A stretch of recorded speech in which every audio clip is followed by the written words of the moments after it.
Em um mundo que muitas vezes se move rapidamente, onde o barulho das preocupais e a correria do dia a dia podem obscurecer a beleza de uma reflexo serena, convidamos Voc a desacelerar e mergulhar em uma narrativa que tanto um conto quanto uma medital. Imagine-se em uma caverna escondida, iluminada por um raio de luz suave que transpassa a escuridão, revelando um caminho que leva à tranquilidade e ao entendimento profundo. Assim comeamos nossa jornada em Reflexes da Alma, a prola preciosa, um documentário que explora não apenas o valor eterno do reino de Deus, mas também as singelas lis que ele nos oferece atrás de ístrias de amor, compaixão e espiritualidade que ressoam e tocam nossos corais. Este um convite contemplal, uma explica silenciosa, para que Vox se acomode e relaxe, permitindo que cada palavra e cada imagem suavemente embale o seu espírito, como uma brisa leve que acaricia os campos de flores ao amanhecer. Nesta jornada, Voc encontrar narrativas que se entrelaam, cada uma revelando diferentes aspectos da beleza escondida nas pequenas coisas da vida e no amor divino que nos cerca, desde ístrias de encontros transformadores a relatos de F, que superam as tempestades da vida, cada segmento um lembrete poderoso de que, mesmo nas horas mais difíceis, há sempre uma prola de esperança a ser encontrada. Enquanto as ístrias se desenrolam, imagine os sons da natureza, o canto dos pássaros e a suave sinfonia do vento ecoando ao ritmo de nossas reflexes mais profundas. Preste atento ao brilho da prola, que simboliza não apenas preciosidade, mas também o sacrifício e a graça que veme de uma busca sincera pelo significado, aqui na travessia, que nos leva a uma compreensão mais rica da espiritualidade, nos deparamos com personagens e vidas que, como Eniet, buscam um propósito, um sentido, uma conexo com algo maior que eles mesmos. Por meio de contos que aquecem o coral, somos lembrados de que cada um de NS, uma prola preciosa, moldada pelas experiências da vida e pela luz do amor divino. Ao longo deste documentário, permita-se sentir a semos que vieme tona, a alegria de uma conversa, a tristeza de uma perda, a paz encontrada em momentos de solitude e a esperança que sempre renasce. Convidamos Voc a se permitir mergulhar nessas ístrias com um espírito aberto, deixando que elas o conduzam a um espal de introspeco, cura e renoval, medida que nos preparamos para dar o próximo passo nesta jornada encantadora. Lembre-se de que em cada narrativa está embutida uma liu, e em cada reflexo, uma oportunidade de crescimento espiritual. Assim, na imensidão do reino de Deus e na delicadeza de cada prola encontrada, que Voc possa descobrir não apenas a beleza ao seu redor, mas descobrir a própria essência dentro de si. Prepare-se para um encontro com a alma, uma experiência que promete nos ser apenas inspiradora, mas verdadeiramente transformadora. O mercado de suas mercadorias em séculos passados era um lugar onde as vontades se confundiam com o aroma peculiar do chá de jasmim e do suor de quem tentava vender o peixe mais fresco. Isso ninguém conta nos livros de história. Imaginem só, um imperador cercado por súditos tão obcecados pelo medo do ridículo que chegavam a adorar uma estatueta de barro, convencidos de que o material origina-se dos deuses.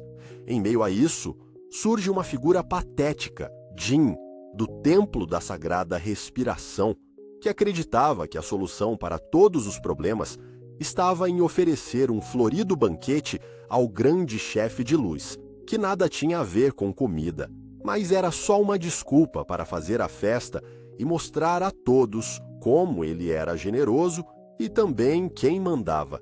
Certa vez, ele tentou fazer um gesto de bondade. Ao invés de um banquete, um simples agrado, um pedaço de tofu dourado para cada aldeão, mas a quantidade de mesuras que ele fez em direção ao pessoal da vila poderia ter renderizado 1 hora de palestra em um desses workshops de liderança que só existem no Brasil. O cheiro de olhas de reprovação espalhou-se no ar, azedo como a cara de quem espera a consulta no dentista, gerando um caos onde o mestre dos rituais teve que apressar o jantar das almas. Sim, pois a tradição ordenava que os espíritos se alimentassem de comida e elogios, mas só se eles estivessem em boa companhia, e não juntos daquelas almas tacanhas que faziam questão de criticar a palhaçada. Com isso, beneficiou-se a vizinhança, que por sua vez traficava a energia do invisível e enchia os cânones de riquezas materiais e também algumas marmitas de sobremesa. A partir daí, a pressa e a competitividade no lugar aumentaram, com todos fazendo de tudo para ganhar uma bênção, se não no cardápio, ao menos nas redes sociais, coisa que, aliás, nem existia. Mas a gente jura que a plateia estava sempre atenta. A alegria daquele tempo era tão autêntica quanto a pele de um sapo, mas isso nunca impediu que o verdadeiro drama se desenrolasse em letras garrafais nas paredes da cidade. Quem não participa não é amado. As pessoas não tinham certeza se estavam no caminho certo, e o guru local insistia que o segredo da sabedoria era fingir costume. E quem não entendeu a mensagem? Bom, simplesmente não apareceu para o próximo ritual, que acabou sendo mais uma confraternização do que um verdadeiro impasse de almas desamparadas.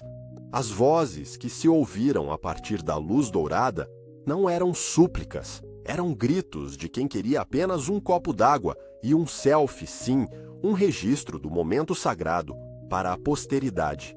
No entanto, o clímax desse espetáculo de absurdos foi o instante em que um cego se levantou e proclamou que tinha visto a própria sombra, e não uma, mas duas. E assim, no que parecia ser um milagre para os moradores da aldeia, a verdade nua e crua se revelou. Mesmo as almas mais perdidas encontram sua luz na sala de espera da autoafirmação. Moral da história: melhor um copo na mão do que 2 de ilusão.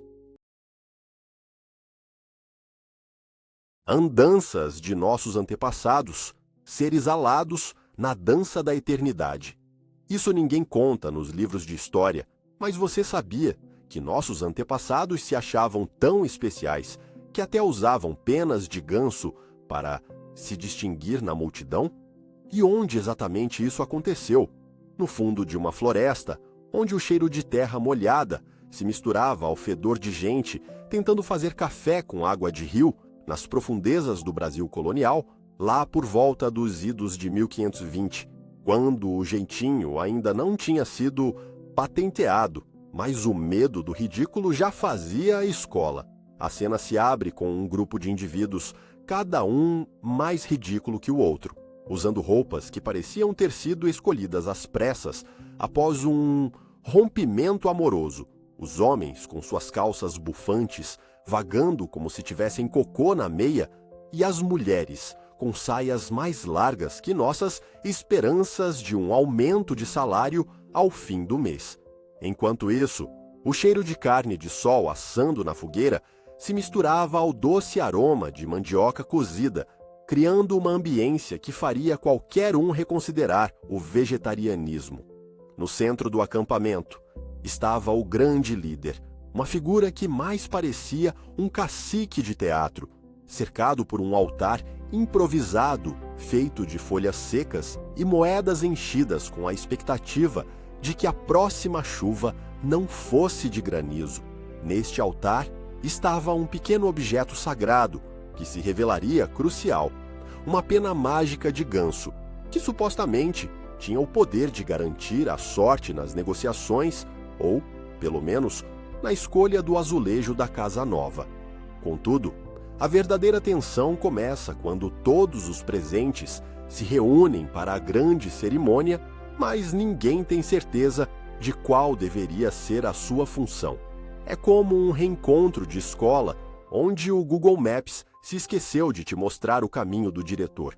Antes de cada um começar a se agitar, o cacique levanta a pena, fazendo gestos dramáticos como se estivesse apresentando uma peça de Shakespeare. O problema é que ninguém sabia as falas, nem mesmo o próprio. A confusão reinava, e no meio de todo aquele upheaval, uma moça com um pé na vergonha e outro no teatro expressivo decide que seria a hora de fazer algo inusitado. No auge da expectativa, ela grita uma poesia que inventou na hora sobre amor e respeito, mas que, na verdade, só serviu para acirrar os ânimos e dar até vontade de ir para o canto chorar. Ou, na melhor das hipóteses, ir embora jogando um "eu, já fui feliz um dia no meio da roda". A expectativa dos rituais, que serviam apenas para garantir que o gado não se transformasse em um grande churrasco de imprevisto, era tão intensa que a tensão tomou conta do ar, como num encontro de síndico e moradores eternamente descontentes com a taxa do condomínio. E quando todos achavam que a solução estava na música do chocalho, que tentava direcionar os rituais, um bando de cutias aparece arrastando uma tábua de madeira. O clímax da cerimônia chega quando um dos homens do grupo, que sempre tinha um jeitinho para cada situação, decide que seria uma boa ideia usar a tábua como um grande tabuleiro de damas humano. Cada um dos participantes vestia uma camisa colorida, organizado em formato de pentagrama, e a pena sagrada se torna o dado de rolar. No final, a sorte é lançada, e com isso a grande revelação. O grande prêmio é uma panela de barro que dantes pertencera à avó do cacique. Todos olham ao redor, sem saber se riam ou choravam, quando se dão conta que não haviam resolvido absolutamente nada, e tudo não passava de uma performance épica da vida cotidiana. E assim termina a nossa história, quando, ao invés de encontrar significado, acabaram encontrando um panelão de barro em que poderiam cozinhar porções generosas de feijoada. Neste ponto, a moral da história toma um tom cômico. Quem não pula no alegrinho não merece um caldeirão.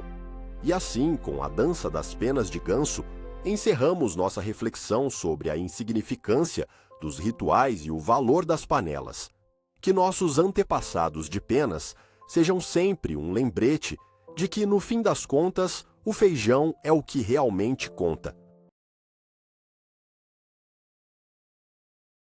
Isso ninguém conta nos livros de história, mas há muito tempo, em uma terra onde o café era mais forte que a política, os cidadãos acreditavam que as folhas poderiam sussurrar segredos do céu.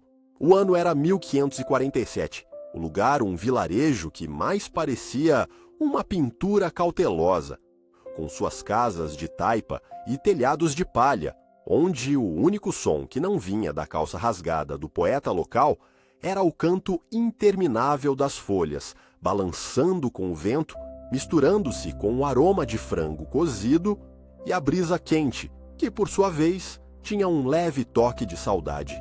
Aqui vivia o Sr. Joaquim, um homem que fazia questão de usar um chapéu tão grande que era necessária uma segunda opinião para afirmar que ele não estava carregando uma roda de bicicleta na cabeça.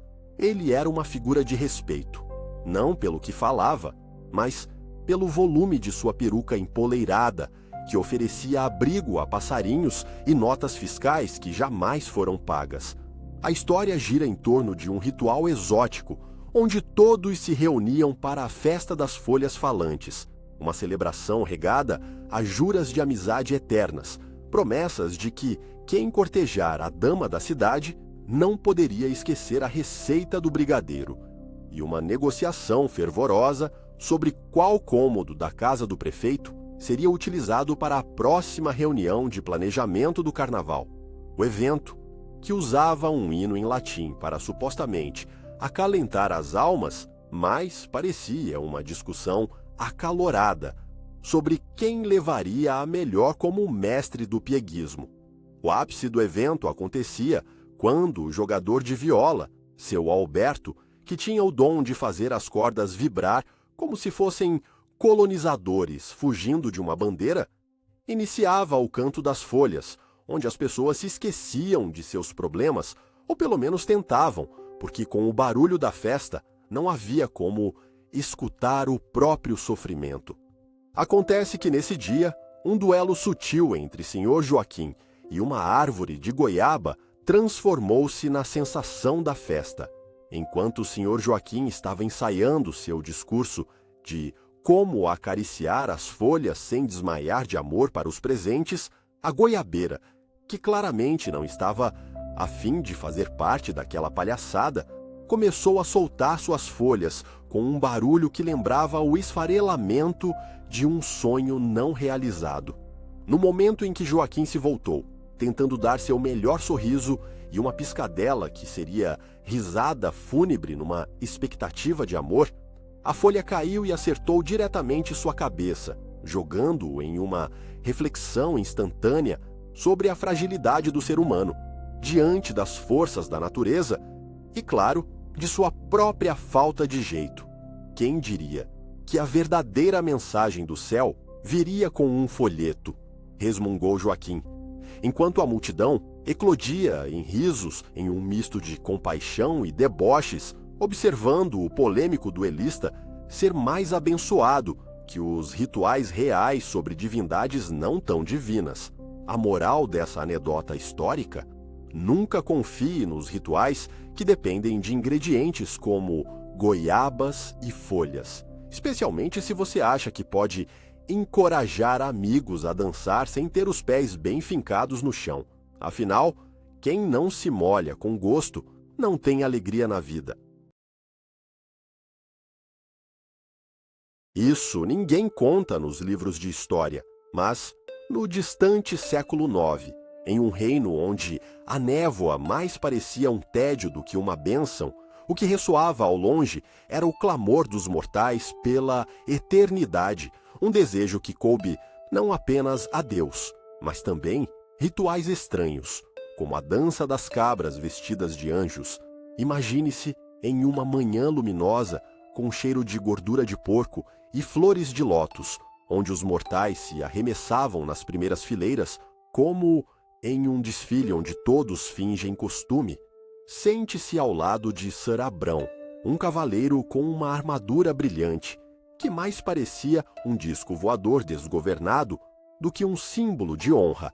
A sua preocupação, saborear o último pedaço de pão enquanto tenta estabelecer uma conversa profunda sobre a luz divina, mas não consegue parar de lhe oferecer biscoitos de polvilho.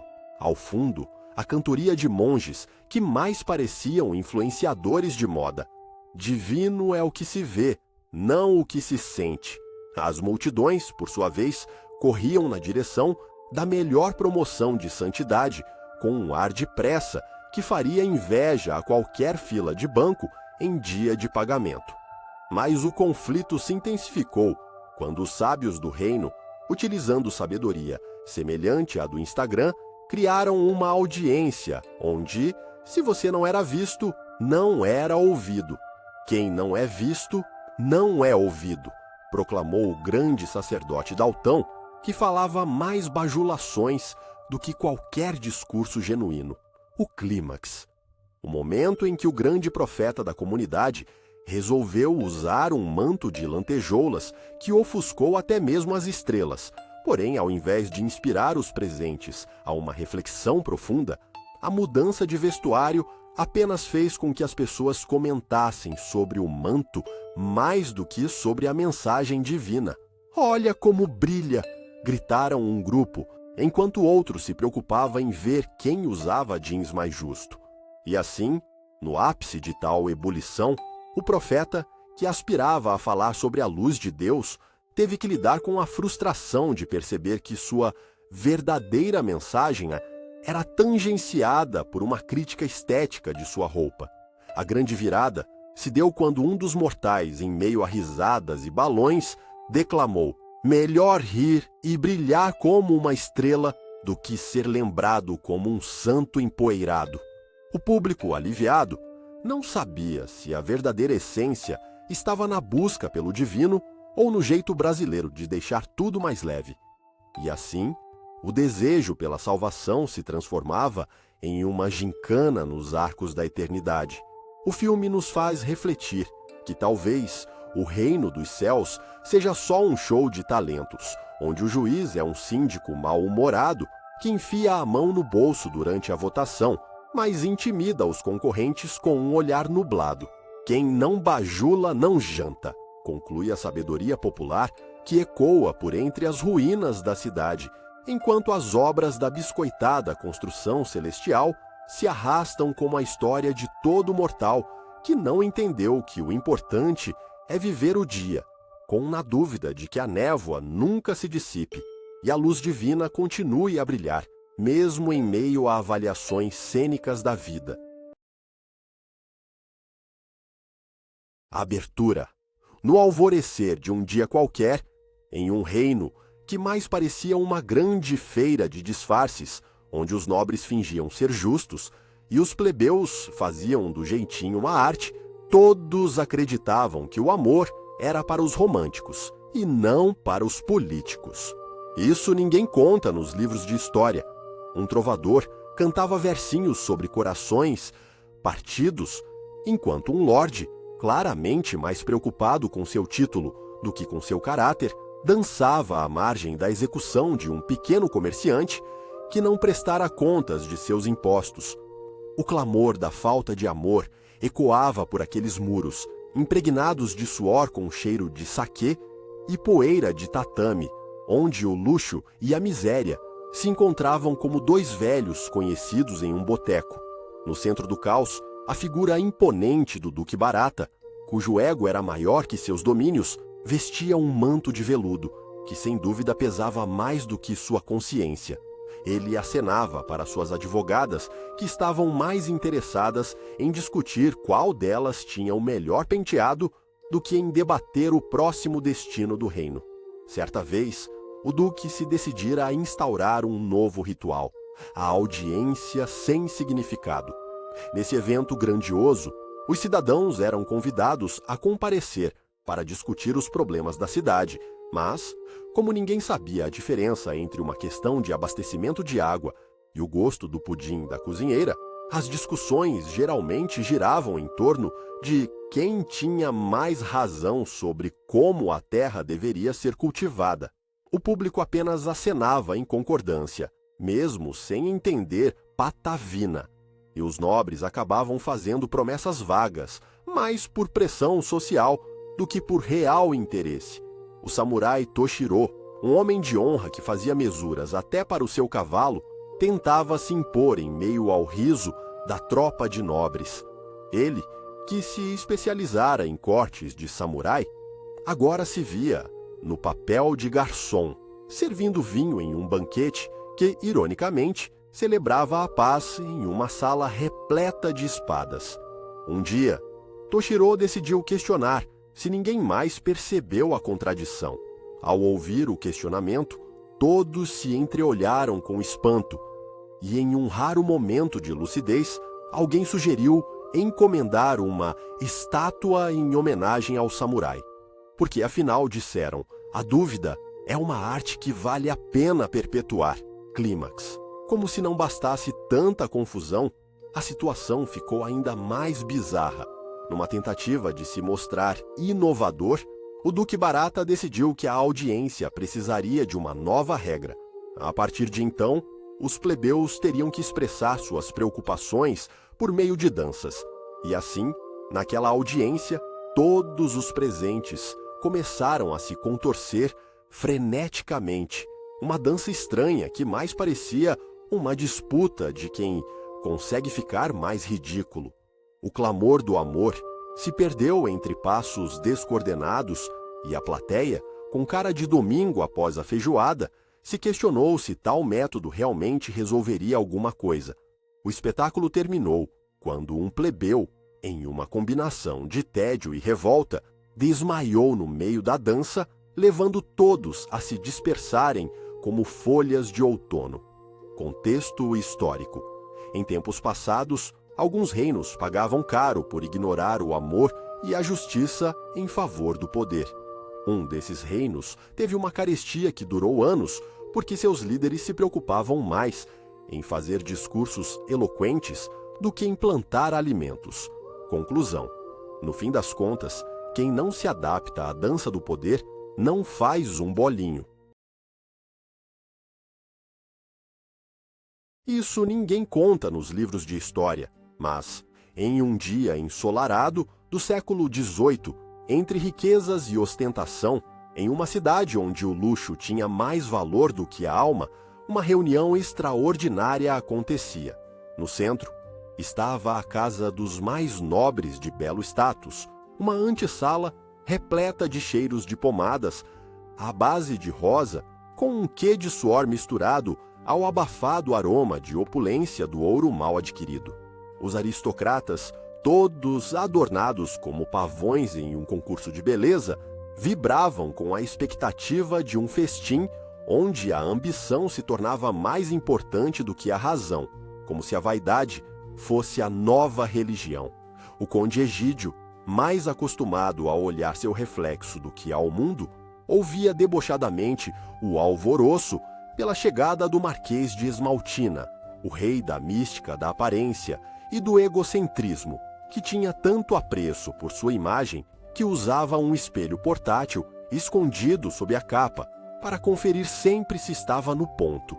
Ao entrar, a surpresa foi quase tão intensa quanto a festa. Ele tinha um colar tão brilhante que iluminava o ambiente como os postes da cidade, ou seria a luz da vaidade que iluminava seu ser. No canto da sala, um painel, ou melhor, um campo de batalha, a competição de quem ostentava a melhor armadura de ouro, que se inspecionava comparando-se com a textura do linho das vestes do povo. A tensão era palpável, como fila de espera para receber o RG em cartório. Com os nobres disputando com fervor quem apresentaria o melhor argumento sobre como suas posses os tornavam mais dignos de respeito, decidiram então fazer uma votação, totalmente democrática, e por conta de um quórum de pessoas que eram apenas de um eu, eles. A votação não era apenas um teste de status, era um ritual de humilhação coletiva. Cada um deveria apresentar suas riquezas e a galera entrava no estilo like ou dislike. Impressiona mais um colar de pérolas ou a carruagem dourada, se perguntavam. Com isso, entre sussurros, promessas de patrocínio e a pressão social mais sufocante que um participante de reality show, surgiram promessas de casamento relâmpago, envolvendo alianças que pesavam mais do que os sonhos do povo. No auge da competição, um evento bizarro aconteceu. O Marquês de Esmaltina decidiu demonstrar seu talento em oratória e fez a todos acreditarem que o ouro poderia, de fato, trazer felicidade, que a ambição desmedida era um caminho para a sabedoria. Entretanto, ao terminar seu discurso, a última rodada de aplausos se transformou em risos contidos e a grande revelação. A pérola preciosa de sua aliança ronrou como uma melodia ao descobrir que ela era apenas um resíduo de um chocolate que o Marquês tentara sacar da boca, enquanto discursava, ignorando o público e, claro, a lógica. O clímax da vaidade transformou-se em uma comédia pastelão, digna de um filme de slapstick. Assim, em meio à confusão e risadas, a festa continuou, e todos se esqueceram do deslizamento, como se um vídeo no Instagram tivesse sido simplesmente deletado. O contexto histórico real? Ah, meus amigos, no século XVIII, os nobres realmente acreditavam que posses valiam mais do que caráter, e isso se traduz em muito do que vemos até hoje. E a moral da história: melhor ser um malandro no coração do que um nobre no bolso, porque quem não se suja com o chocolate não brilha mais que pérola. Isso ninguém conta nos livros de história, mas, no auge do império da prosperidade e das ambições desenfreadas, um fato curioso assolava os habitantes de uma pequena vila chamada Felicidade Sombria. Era um lugar repleto de gente bem-intencionada que sonhava em ser feliz, mas que, como em um maldito truque de mágica, acabava sendo engolida por uma praga de ambição. Imagine um ambiente onde o cheiro de pão fresco se mistura com a lata de sardinha apodrecida e o som constante de pessoas correndo atrás de um futuro mais brilhante. As casas, feitas de barro e sonhos desfeitos, reluziam sob a luz inclemente do sol que nem parecia querer brilhar. Os habitantes? Eles eram um espetáculo à parte. A Dona Maria, a lavadeira, com mais anéis do que dedos, que se gabava de ter um Instagram onde compartilhava receitas de felicidade. O seu Pereira, o comerciante, passava horas contando moedas e se vangloriando de suas pechinchas, enquanto ao fundo, seu gato Balança preparava-se para participar da Olimpíada de Gato Rico, uma infame competição em que o prêmio era um pote de ração gourmet.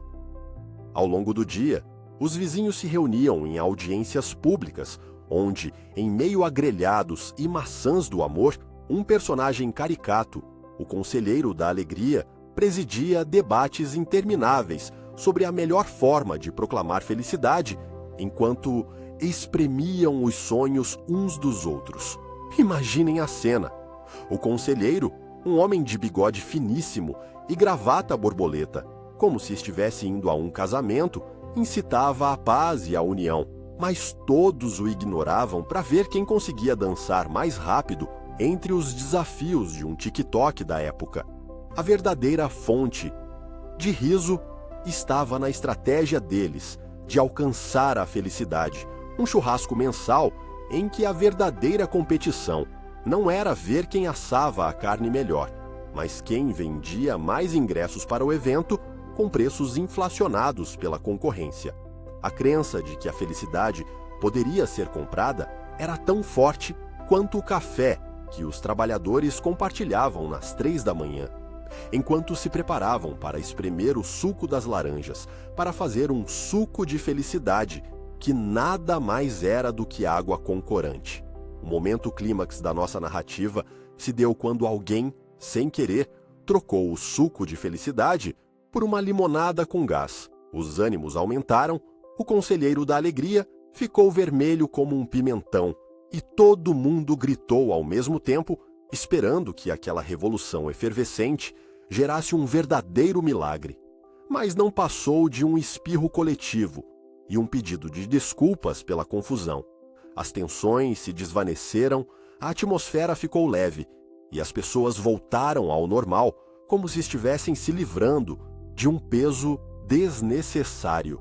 E assim, entre risos, desilusões e a eterna batalha por um pedaço de felicidade, a comunidade se lembrou de um provérbio popular distorcido pelo tempo: melhor um garfo na mão do que 2 nos corações. Isso nos ensina que, no fim das contas, a vida é apenas uma combinação de rituais ilustres regidos por regras que ninguém ousaria contestar. Neste episódio de Entre Frutos e Espinhos, conflitos que roubam a pureza e transformam, sorrisos em lamentos, viajamos até o distante século XIII, na pequena aldeia de São Esperançoso, onde a maioria dos moradores costumava acreditar que sorrisos e lamentos eram a mesma coisa, especialmente após um bom, tempestuoso dia de feira. Isso ninguém conta nos livros de história.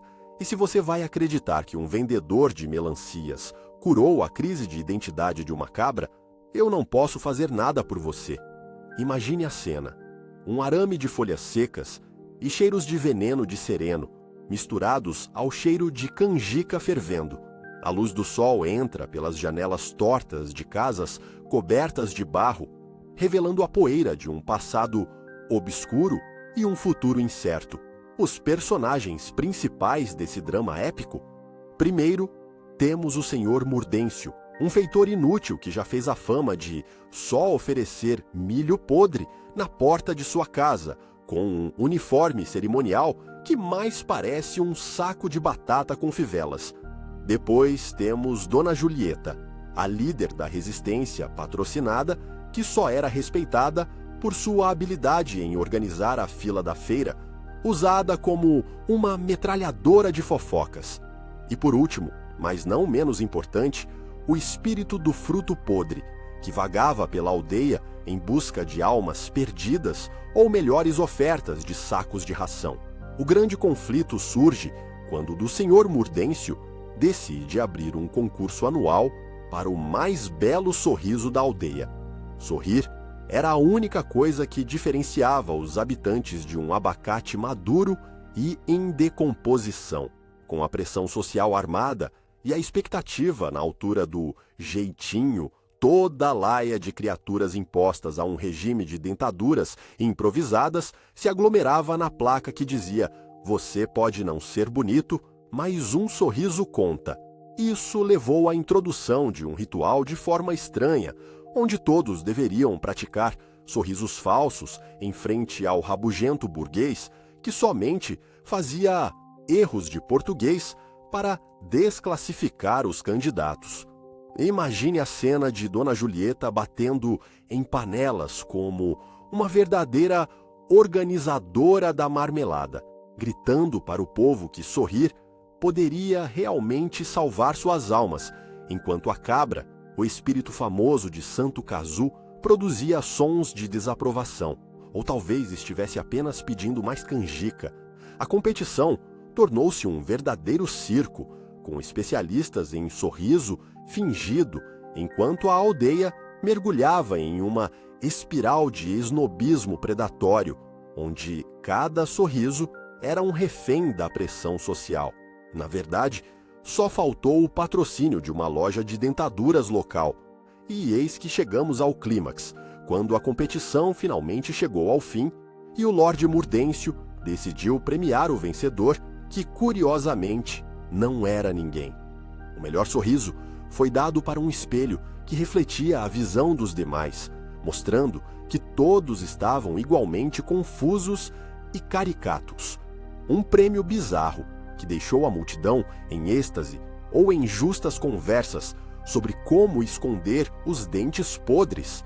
Se você acha que a história tem alguma moral digna de ser contada, saiba que por ali passaram momentos de verdade, e quando uma cabra está entre seus melhores amigos, o que mais você precisa?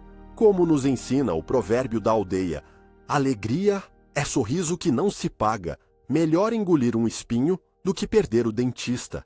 Portanto, aplique isso na vida, tratando a verdade com um sorriso bem ensaiado, mas sem esquecer-se da dentadura. Desabrochando verdades ocultas, as revelações que cortam como espadas de luz.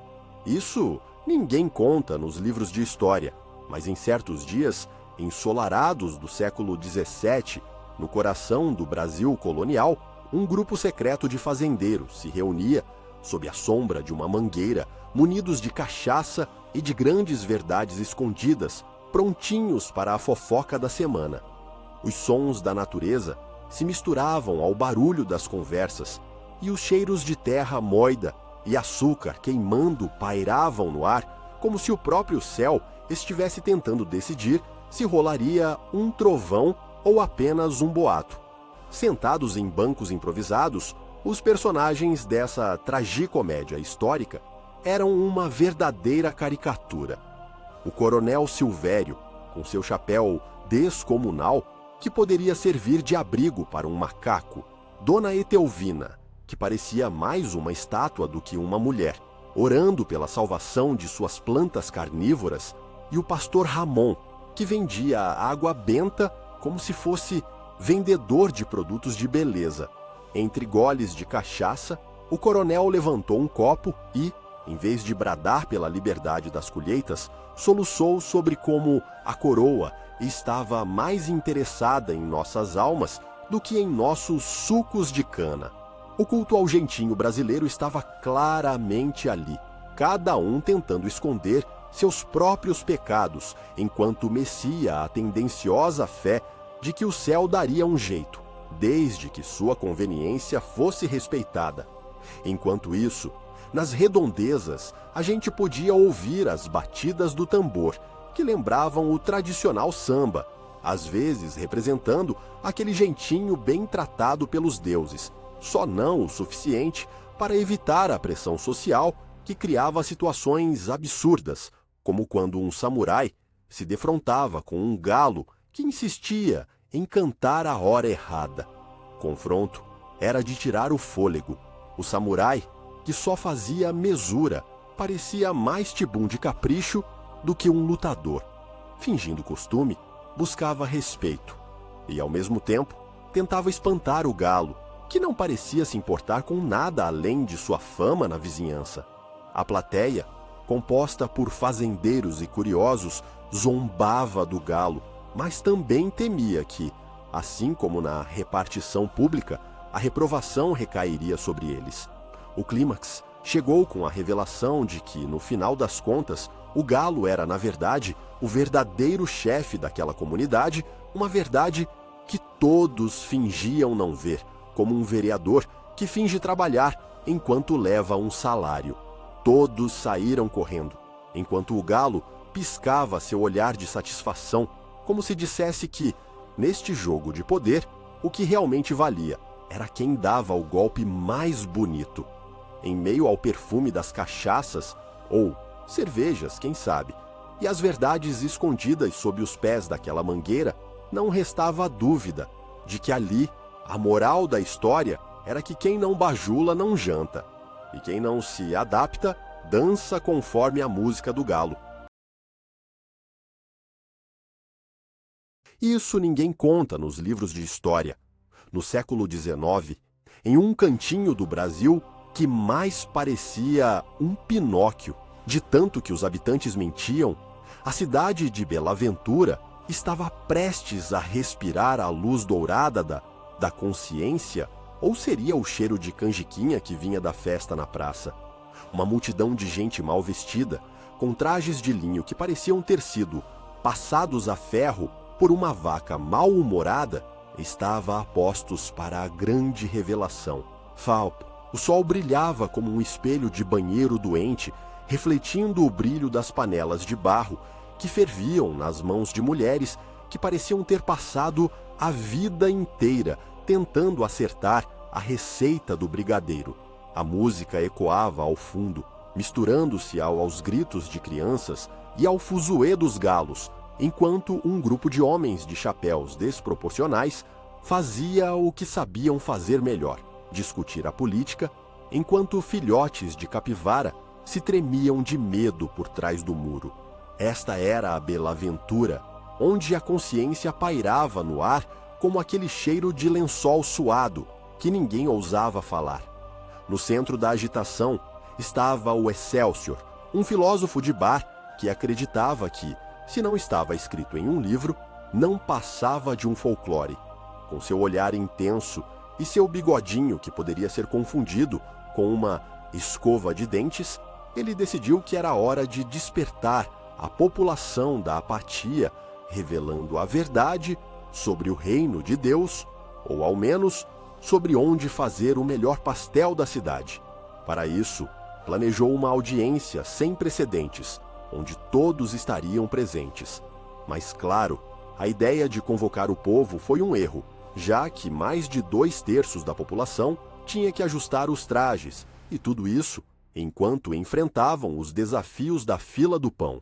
Assim, a audiência se tornou um festival de interpretações ridículas, com direito a figurantes encenando os rituais sobre a busca da verdade.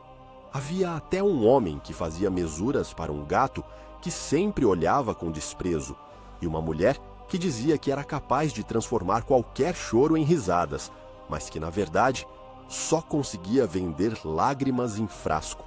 Quando finalmente a audiência começou, Excelsior se viu sob pressão semelhante à de um vereador esperto em uma reunião comunitária. Ninguém notava quem era o réu, nem quem fazia queixa, e a plateia parecia mais animada em discutir a receita do bolo de milho do que os mistérios do universo. Ele tentou expor a doutrinação que pairava sobre a cidade, mas ao invés disso, foi interrompido pelo seu melhor amigo, que anunciou que havia um ótimo bingo aquela noite, porque na cidade a crença na sorte era mais forte do que qualquer religião. E assim, quando parecia que o clímax se aproximava, uma voz vinda do fundo da sala gritou que o feijão precisava de mais tempero, enquanto o Excelsior olhava como se tivesse visto um espírito antigo nas prateleiras da despensa. Quando sentiram que ninguém estava prestando atenção, um grupo de jovens se levantou para cantar um hino à pizza de calabresa, como uma ode ao que realmente importava.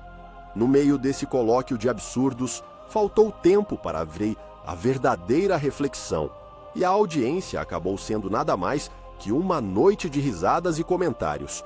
Todos concordaram que o principal é viver a vida levando tudo com um jeitinho. Ao final da sessão, o Excelsior com tristeza concluiu que talvez o despertar da consciência não passasse de uma invenção de gente que não sabe lidar com a fila do supermercado. A moral desse frufru existencial? Melhor um ovo frito na mão do que 2 em cada galinha. Isso ninguém conta nos livros de história, mas no século XVII, em um burburinho sussurrante de um convento em Angra dos Reis, os frades achavam mais fácil transformar a água em vinho do que enfrentar um diálogo honestamente profundo. Imagine o cheiro de incenso com um leve toque de peixe fedido, enquanto o som de corais desafinados se misturava à constante e angustiante batida do tambor do tempo. Em meio a esses sons, apareceu o frade Bartolomeu, um homem cuja única habilidade era interpretar expressões de desapontamento alheias com uma sutilidade que faria um artista de circo parecer um amador. Ele era conhecido por todos como o grande buscador das almas perdidas, que em sua essência eram mais perdidas que a conta do boteco na sexta-feira à noite. A história começa quando, um dia, um curioso objeto surgiu entre as relíquias do convento, uma pérola que todos juravam ter pertencido a uma rainha com mais problemas emocionais do que uma fila de espera em um SUS num domingo à tarde. A pérola, por sua vez, estava mais polida que a expectativa de vida de um solteiro na casa dos 30. Os frades, empolgados como crianças em dia de festa, começaram a espalhar boatos de que a pérola detinha o segredo para alcançar a essência divina, como se a própria essência fosse algo que você pudesse comprar na prateleira do mercadinho da esquina. Enquanto o frade Bartolomeu tentava, sem sucesso, entender o que poderia ser uma conexão espiritual, o convento se transformou num verdadeiro reality show, onde cada um competia para ver quem seria o próximo a apropriar-se da palavra mais complicada e do olhar mais sério. Se a pérola não couber num tweet, não estou interessado, bradava o noviço Pedro, enquanto se escondia atrás de um altar, temendo a pressão social que parecia brotar como erva daninha entre os postulantes. Entre passagens de sermões decorados e as orações enlatadas, o clima virou um verdadeiro jogo de empurra-empurra, onde o bajulador de plantão tentava adivinhar através das caras e bocas o que o superior realmente queria ouvir. Os frades se revezavam em improvisações teatrais para encenar o ato de encontrar a essência perdida, enquanto era impossível não ouvir a musiquinha da maré, que ainda sussurrava a verdade. A essência haviam perdido quando trocaram a meditação pela competição de ego. Em meio a todo esse festival de egocentrismo, o frade Bartolomeu, que já estava mais perdido que criança em balada funk, decidiu fazer algo inesperado. Ele organizou um retiro que consistia basicamente em passar um dia inteiro em silêncio, onde cada um deveria permanecer com suas memórias enquanto meditavam em volta da pérola. No entanto, a equipe de marketing do convento sim, claro que existia uma, decidiu que fazer o adjetivo de retreat ia atrair muito mais público do que o Wachamacalit, de retiro. O que se esperava que fosse um evento espiritual se transformou em um grande festival de likes, onde os frades posavam com a pérola, como se ela fosse a namorada mais cobiçada da festa. E no final das contas, ao invés de iluminação, o que se viu foi uma explosão de selfies, fotos criativas com filtros e a pérola passando mais tempo em redes sociais do que na meditação. E assim, entre pechinchas espirituais e anseios por reconhecimento, a única essência que se encontraram foi o gosto amargo da ironia, fazendo o frade mais interessado em sinceridade questionar quem realmente perdeu a essência. A conclusão, se é que podemos defini-la assim, é que em um mundo onde o valor espiritual é medido em curtidas e seguidores, o que nos resta é a sabedoria de boteco. Melhor guardar a pérola para quem realmente sabe o que fazer com ela. Com isso, o silêncio se tornou o grito mais eloquente do convento, e a busca pela essência, um mero rascunho de memórias esquecidas, enquanto os frades continuavam a debater quem realmente detinha a essência sagrada do templo Uabade ou o Almoxarife.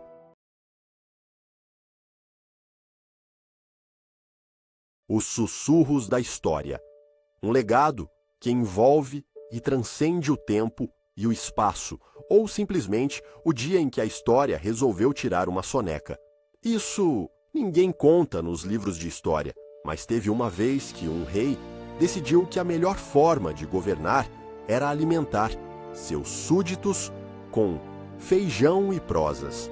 Em um bonito dia ensolarado do século XV, no arraial de Ibiporã, local onde a brisa era tão suave quanto um pastor de cabras que assobiava à distância, encontramos o nosso protagonista, o rei do Gentinho, um monarca mais interessado em fazer vistas grossas do que em montar batalhas reais. A atmosfera era um verdadeiro mix de fumo, de carne assando, e o cheiro intrigante do mingau de milho, que por sinal teve a sua receita guardada a 7 chaves por uma avó que morreu sem deixar herança. Em meio a esse perfume de pratos típicos, surge a figura do conselheiro Bardego, um homem tão sempre vestido de gala que parecia ter saído de uma aula de etiqueta dos anos 1920. Mas, por Deus, que etiqueta!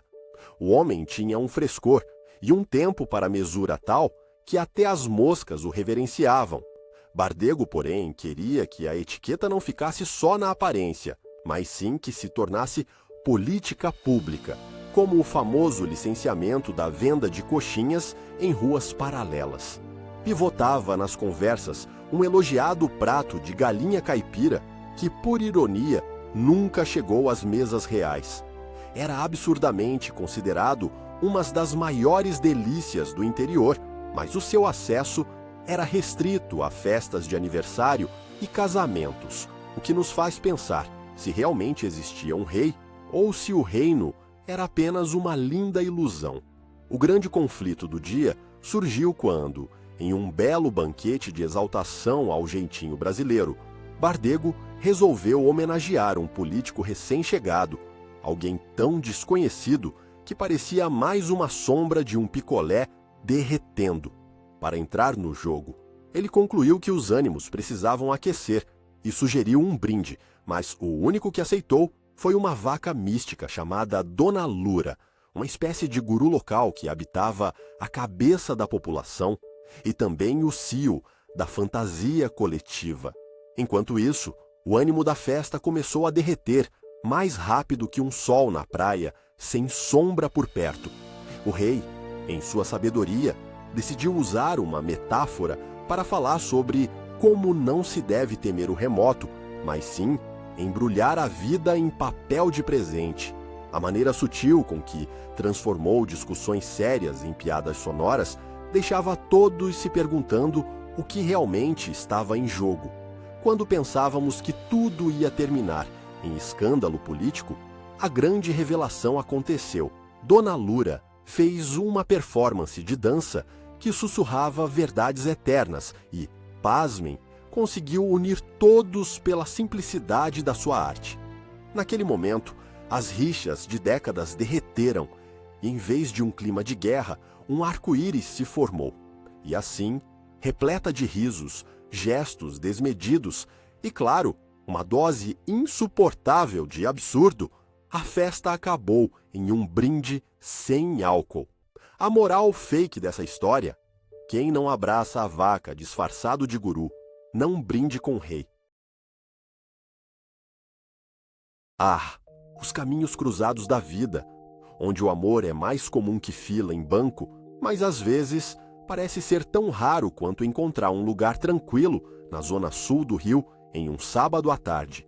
Bem-vindos ao glorioso século XIX, mais especificamente em uma cidade brasileira, onde os grandes aristocratas tentavam desesperadamente se parecer com os impérios europeus da época, enquanto continuavam a se perguntar por que os vizinhos podiam se gabar de um bife com mais tempero.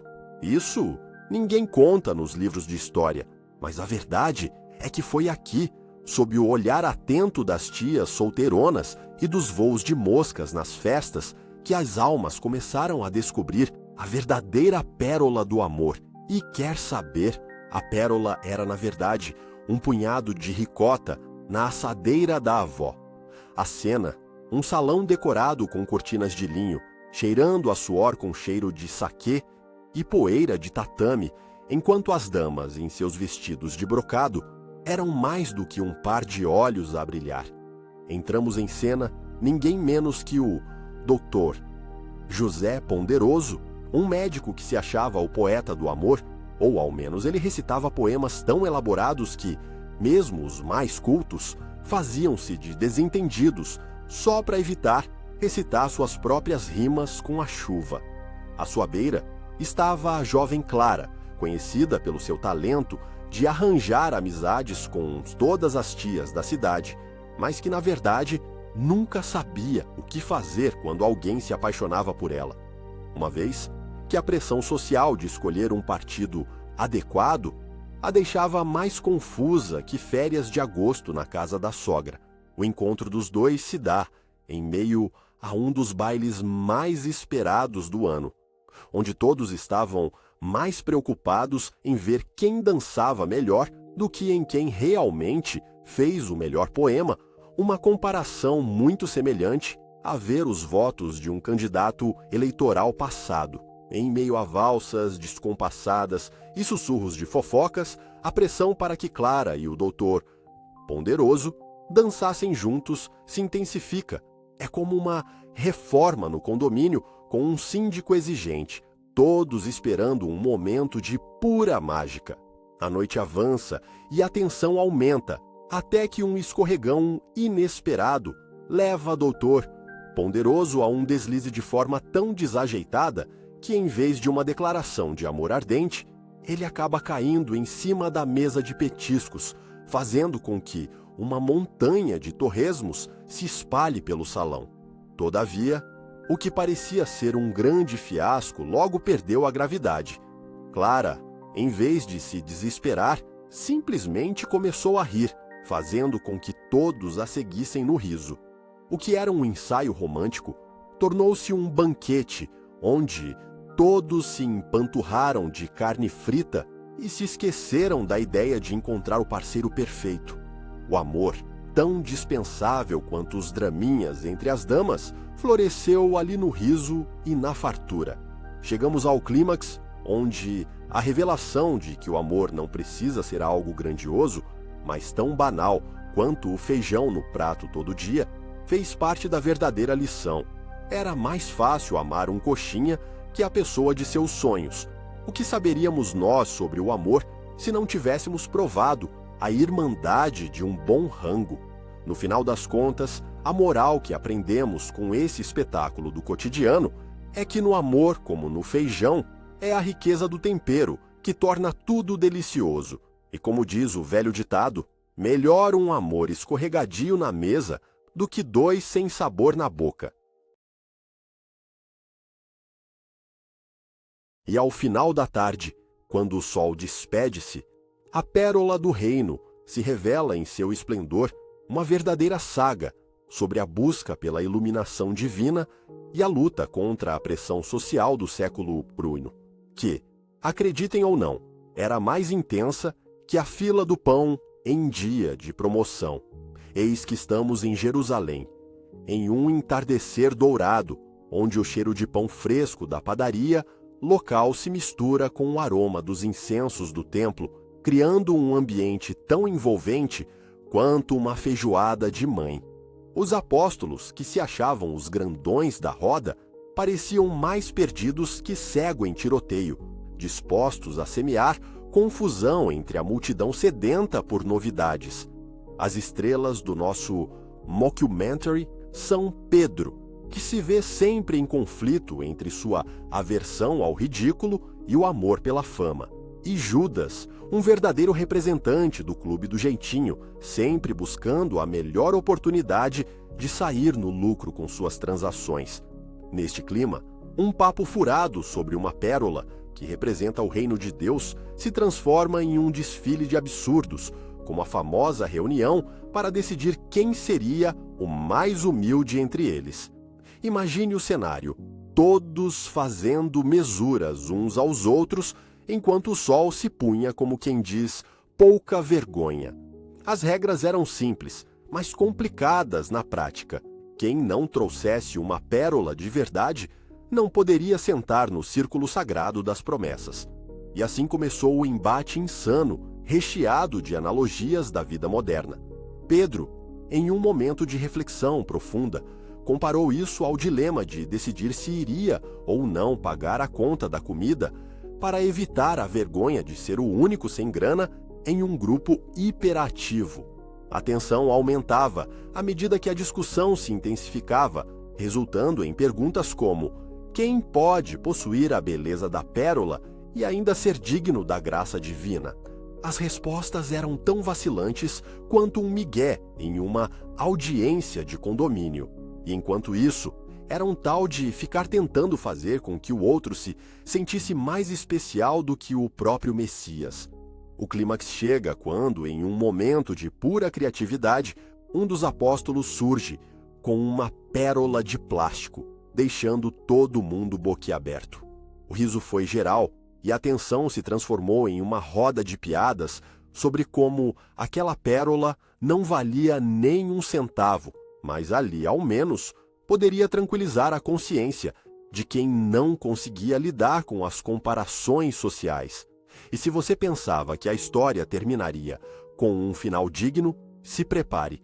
A profunda reflexão sobre o valor da humildade e da graça se perde na discussão acalorada sobre quem iria ficar com a pérola plástica no final. Afinal, a moral da história talvez seja esta: quem dá a pérola vê o mundo ruir. Melhor ser o dono da pérola de plástico do que viver a vida eterna com um conto furado na cabeça.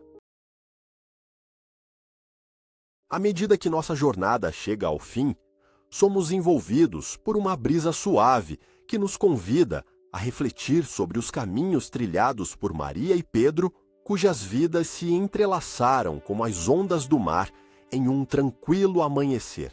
Eles nos mostraram que, através das dificuldades e desafios, suas almas aprenderam a buscar a pérola preciosa que é o amor e a conexão com o divino, mesmo em meio a incertezas e questionamentos.